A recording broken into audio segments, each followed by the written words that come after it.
नमस्कार दोस्तों, आधार ICS academy के ऑनलाइन और ऑफलाइन सभी स्टूडेंट्स का बहुत बहुत स्वागत है। पॉलिटी की क्लासेस आपकी चालू हैं। मौलिक अधिकार के विषय में लास्ट टॉपिक पढ़ा था, काफ़ी डिटेल्ड था, लंबा टॉपिक है और काफ़ी महत्वपूर्ण है क्योंकि क्वेश्चंस बहुत सारे आते हैं उस टॉपिक से। आज हम बात करेंगे राज्य के नीति निर्देशक तत्वों के बारे में, डायरेक्टिव प्रिंसिपल्स जिसे इंग्लिश में बोला जाता है। क्या है टॉपिक? राज्य के नीति निर्देशक तत्व।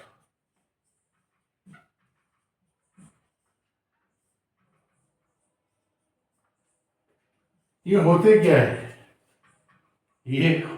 है?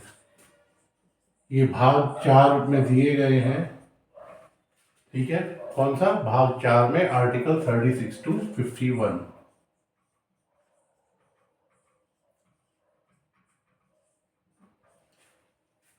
ये हमारे संविधान में दिए गए कुछ उपदेश है। क्या है ये? हमारे संविधान में दिए गए कुछ उपदेश हैं कि राज्यों की नैतिक जिम्मेदारी है कि उन्हें क्या करना चाहिए। ठीक है, तो अगर फॉयत हो गई इनफॉर्मल लैंग्वेज। अब बात करते हैं फॉर्मल लैंग्वेज की, तो वो क्या है? फॉर्मल लैंग्वेज है कि राज्य के नीति निर्देशक तत्वों का आशय उन सिद्धांतों से है जिन्हें राज्य अपनी नीतियों के निर्माण में स्थान प्रदान करेगा। क्या करेगा? स्थान प्रदान करेगा। लिख लीजिए, राज्य के नीति निर्देशक तत्वों का आशय उन सिद्धांतों से है जिन्हें राज्य अपनी नीतियों के निर्धारण में आधारभूत स्थान प्रदान करेगा। छोटे छोटे पॉइंट्स बनाइएगा। नेक्स्ट पॉइंट कर लीजिए इसी में, इनका उद्देश्य कल्याणकारी राज्य की स्थापना करना है। इनका उद्देश्य कल्याणकारी राज्य की स्थापना करना है। लिए कहां से गए हैं आपको बताया था हमने, सोर्स में लिखवाया था। लिखिए, इन्हें आयरलैंड के संविधान से लिया गया है। कहां से लिया गया है? आयरलैंड के संविधान से लिया गया है। महत्वपूर्ण बात एक ध्यान रखनी है कि अगर इनका पालन नहीं किया जाता तो इसमें न्यायपालिका कोई कार्रवाई नहीं कर सकती। इसीलिए मैंने कहा था ये क्या है? उपदेश है। आर्टिकल 37 में कहा गया है कि इनको कोई वैधानिक शक्ति प्राप्त नहीं है, अर्थात इसे न्यायालय द्वारा लागू नहीं कराया जा सकता। लिख लीजिए आर्टिकल 37 डैश दे के लिख लीजिए कि इन्हें वैधानिक शक्ति प्राप्त नहीं है, अर्थात इन्हें न्यायालय द्वारा लागू नहीं कराया जा सकता। अब ये है क्या नीति निर्देशक तत्व?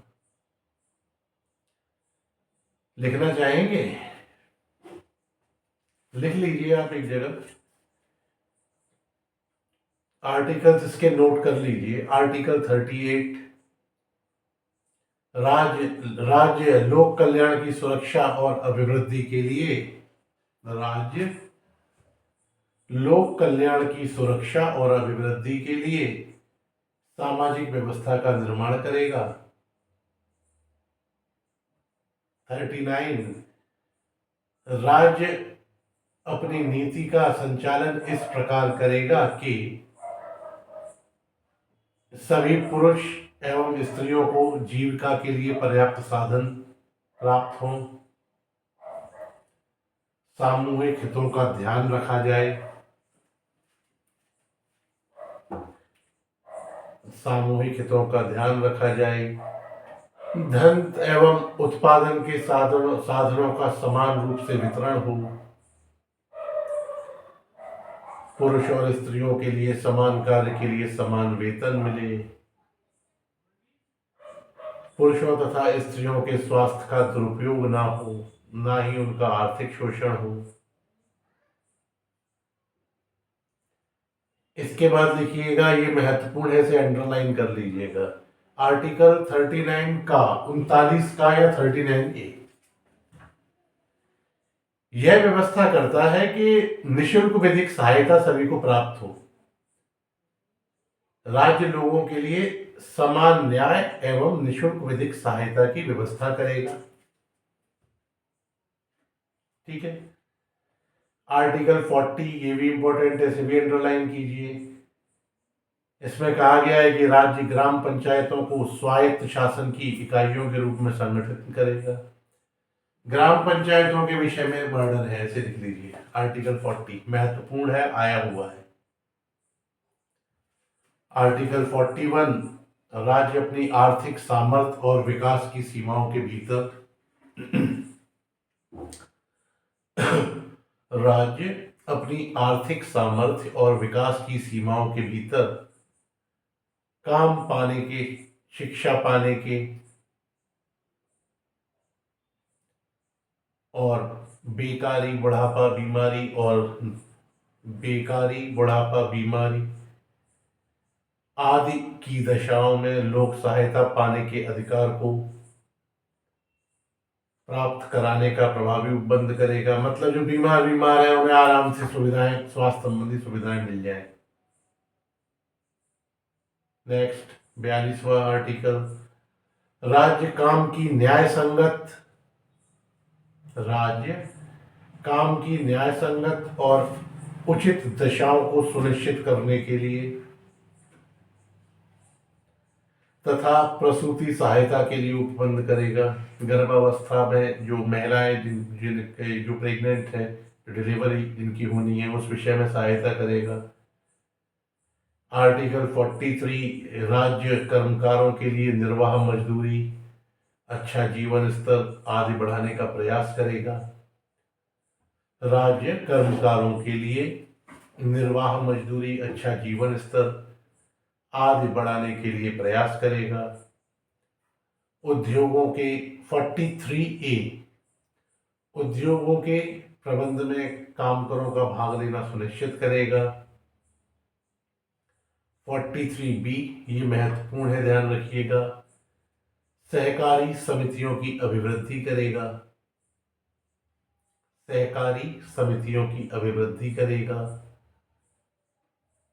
44 आर्टिकल, भारत के समस्त राज्य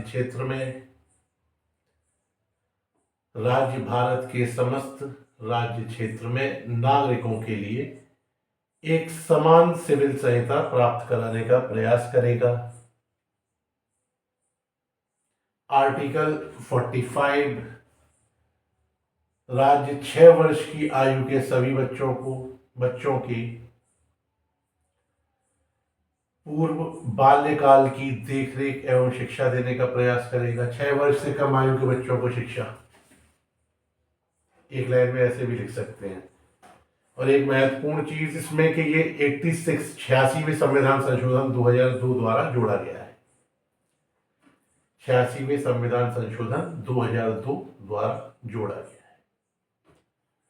आर्टिकल 46 राज्य जनता के दुर्बल वर्गों जैसे कि SC ST की शिक्षा और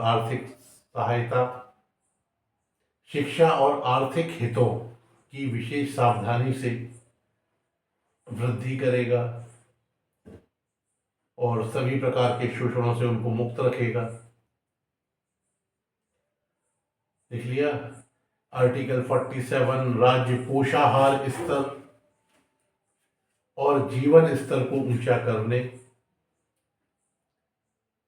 लोक स्वास्थ्य का सुधार करने का प्रयास करेगा। मादक द्रव्य और हानिकारक औषधियों को प्रतिबंधित करेगा। मादक द्रव्य और हानिकारक औषधियों को प्रतिबंधित करेगा। राज्य कृषि और पशुपालन को आधुनिक ढंग से संगठित करेगा। कृषि और पशुपालन को आधुनिक ढंग से संगठित करेगा। दुधारू पशुओं के वध पर रोक लगाने के लिए कदम उठाएगा। ये नैतिक जिम्मेदारियां उम्मीद की गई है राज्य को कि राज्य ये सब करे। ठीक है ना, नहीं करता तो न्यायालय में नहीं जा सकते। अगला है आर्टिकल 48A, महत्वपूर्ण है, अंडरलाइन कीजिए। राज्य देश के पर्यावरण के संरक्षण तथा उसमें वृद्धि, राज्य देश के पर्यावरण के संरक्षण तथा उसमें वृद्धि तथा वन और वन्य जीवों की रक्षा करने का प्रयास करेगा। नेक्स्ट, राज्य की लोक सेवाओं में, आर्टिकल 49 कीजिए पहले। राज्य राष्ट्रीय महत्व के स्मारकों, संस्थानों और वस्तुओं का संरक्षण करेगा।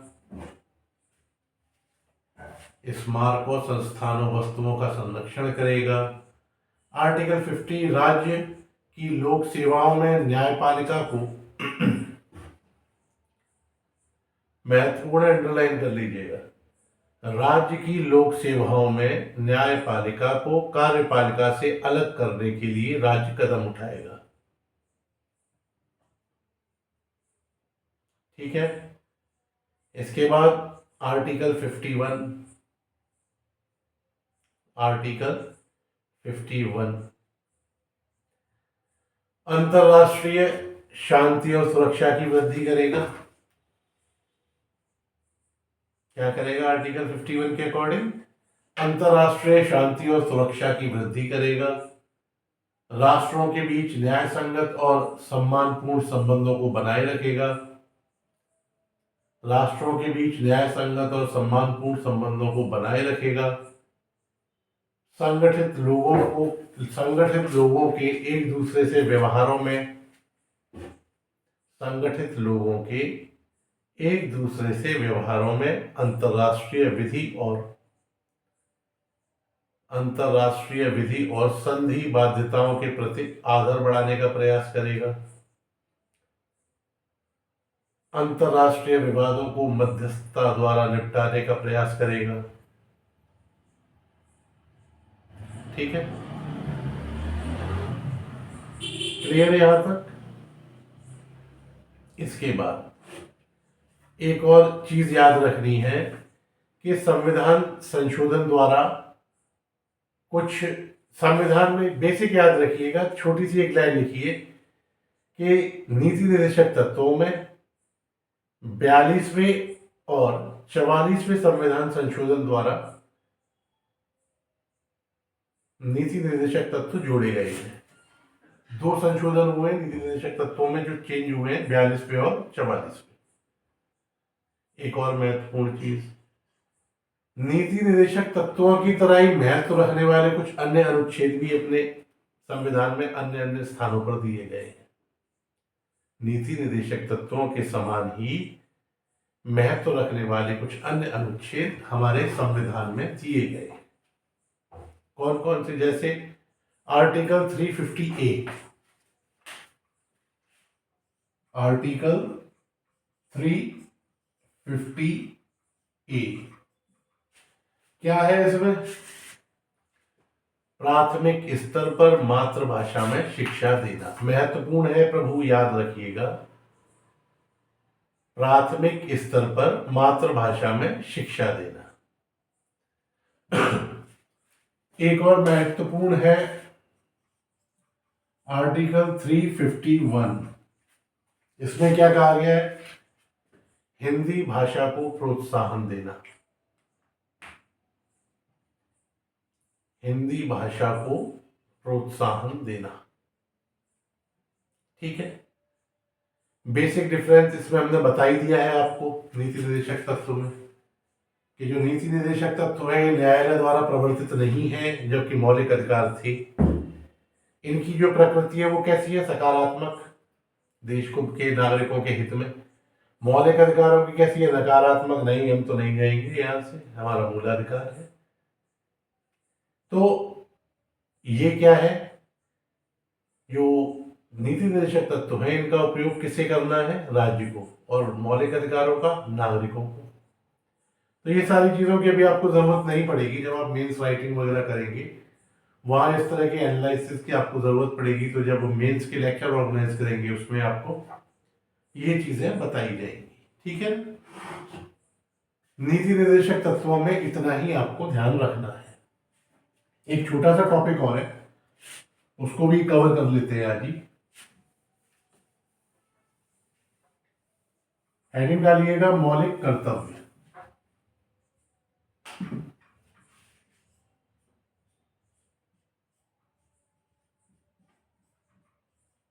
मौलिक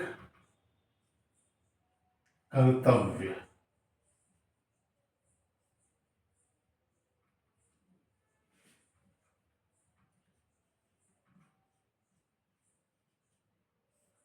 मौलिक कर्तव्य याद रखिएगा, भाग 4 का और अनुच्छेद 51 का। ये कहां दिए गए हैं? भाग 4 का आर्टिकल 51 का। ये क्या है भाई?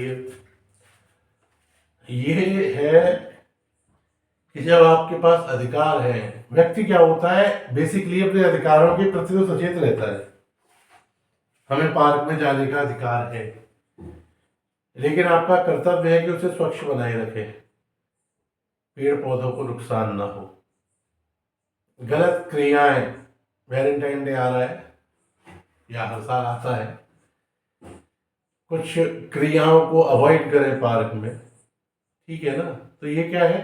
ये हमारे कर्तव्य भी हैं। लेकिन हमें क्या होता है, अधिकार ध्यान रहते हैं, कर्तव्य भूल जाते हैं। तो क्या किया गया, मौलिक कर्तव्यों को हमारे संविधान में जोड़ा गया कि नहीं भगवान, अगर आपके अधिकार हैं तो आपके कर्तव्य भी हैं, ठीक है। मौलिक संविधान में जो जब ये जोड़े गए 42वें संशोधन द्वारा, तब इनकी संख्या 10 थी, वर्तमान में इनकी संख्या 11 है। तो इसमें जो महत्वपूर्ण बातें याद रखनी है, सबसे पहली महत्वपूर्ण बात कि सरदार स्वर्ण सिंह समिति,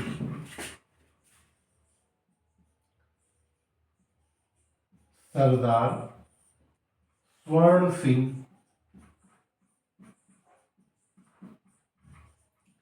समिति की सिफारिश पर इन्हें संविधान में शामिल किया गया। 42वें संशोधन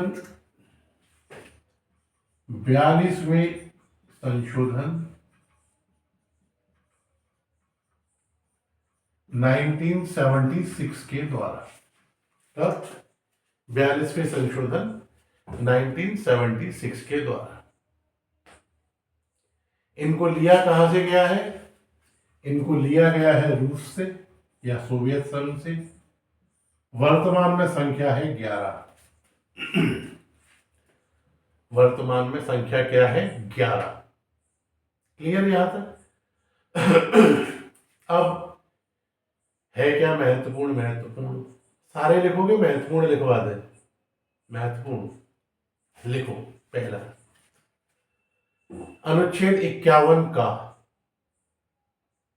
या लिखा ही है, कोई दिक्कत नहीं है, 1 2 3 4 करके लिख लो। संविधान का पालन करें, संविधान का पालन करें और उसके आदर्शों, संस्थाओं और उसके आदर्शों, संस्थाओं, राष्ट्रध्वज और राष्ट्रगान का आदर करें। ठीक है, सभी लिख लो एक तरफ से, पता नहीं कहां से डाल दे। स्वतंत्रता के लिए हमारे राष्ट्रीय आंदोलन को प्रेरित करने वाले, स्वतंत्रता के लिए हमारे राष्ट्रीय आंदोलन को प्रेरित करने वाले उच्च आदर्शों को हृदय में बनाए रखें, उनका पालन करें। भारत की संप्रभुता, एकता और अखंडता की रक्षा करें। भारत की संप्रभुता, एकता और अखंडता की रक्षा करें। देश की रक्षा करें और आवश्यकता पर राष्ट्र की सेवा करें। भारत के सभी लोगों में समरसता और समान भाईचारे की भावना का निर्माण करें। भारत के सभी लोगों में समरसता और समान भाईचारे की भावना का निर्माण करें, जो धर्म, भाषा और प्रदेश या वर्ग पर आधारित सभी भेदभाव से दूर रहे। ऐसी प्रथाओं का त्याग करें जो स्त्रियों के समान सम्मान के विरुद्ध है। हमारी संस्कृति की गौरवशाली परंपरा का महत्व समझें और उसका परिरक्षण करें। हमारी संस्कृति की गौरवशाली परंपरा का महत्व समझें और उसका परिरक्षण करें। महत्वपूर्ण है प्राकृतिक पर्यावरण को, जिसके अंतर्गत वन, झील, नदी और वन्यजीव हैं, रक्षा करें और उसका संवर्धन करें। प्राणियों के प्रति दया भाव रखें। वैज्ञानिक दृष्टिकोण, मानवतावाद इत्यादि भावनाओं का विकास करें। सार्वजनिक संपत्ति को सुरक्षित रखें, हिंसा से दूर रहें। व्यक्तिगत और सामूहिक गतिविधियों के सभी क्षेत्रों में उत्कर्ष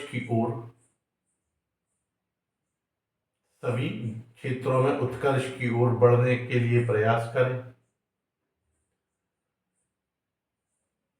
इसमें लिख दीजिएगा 86वें संशोधन 2002 के द्वारा 86वें संशोधन 2002 के द्वारा डैश करके लिख दीजिए 6 वर्ष की आयु से 14 वर्ष की आयु के बच्चों के माता पिता, 6 वर्ष की आयु से 14 वर्ष की आयु के बच्चों के माता पिता तथा संरक्षक उन्हें शिक्षा का अवसर प्रदान करें। तो ये आपके क्या थे? ये थे मौलिक कर्तव्य। नेक्स्ट टॉपिक जो होगा उसमें आपसे राष्ट्रपति के विषय में चर्चा होगी। अब एक बात बताइए कि मूलाधिकारों का मूल कर्तव्यों का अगर आप हनन करते हैं तो क्या आपको सजा हो सकती है? देखिए, संपत्ति को नुकसान ना पहुंचाए, एक छोटी सी बात बता रहा हूं, संपत्ति को नुकसान ना पहुंचाए, लेकिन अगर सीसीटीवी में बस जलाते हुए गिरफ्तार देखे गए, कार्रवाई होगी या नहीं होगी? तो मूल कर्तव्यों का पालन न करने पर कार्रवाई हो सकती है यदि उसका उल्लंघन स्थापित हो जाता है तो। ठीक है, तो आज के इस लेक्चर में आपके लिए यहीं तक। नेक्स्ट क्लास में आपसे फिर से मुलाकात होगी। आप सबका हमसे जुड़ने के लिए बहुत बहुत धन्यवाद। Thank you.